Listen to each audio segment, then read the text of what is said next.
তত বাড়বে, কোরআন বোঝা তত সহজ হবে। সুবহানাল্লাহ। নবীজি কোরআন তেলাওয়াত করছেন আর অমুসলিমরা ইসলাম কবুল করে চলছে।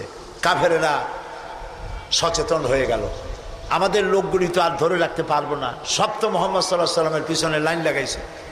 তখন তারা হযরত ওমরকে লাগিয়ে দিল, যেই লোকটাকে যেখানে পাওয়া যায় সেখানে মারো।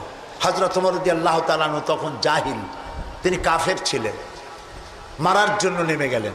কোথায় পাওয়া যায়? খুঁজতে খুঁজতে জানা গেল যে তিনি মসজিদে হারামে নামাজ পড়ছেন। পেছনে গিয়ে ওমর দাঁড়িয়েছেন, অপেক্ষা করছেন যে ঠিক আছে নামাজ পড়তেছে, নামাজ পড়াটা শেষ হোক, তারপরে আচ্ছা তরে দেখব। নবী করিম সাল্লাল্লাহু আলাইহি ওয়াসাল্লাম নামাজের মধ্যে তেলাওয়াত করতেছেন জোরে জোরে। এখন আপনারা বুঝুন, এ কোরআন শরীফ হচ্ছে আল্লাহ, তেলাওয়াত করছেন যার উপরে নাজিল হয়েছে তিনি। এখন শুনতে কত মজা হচ্ছে।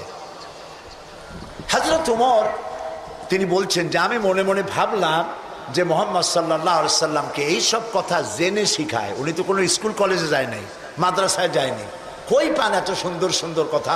নিশ্চয়ই জেনে শিখাচ্ছে। হযরত ওমর বলেন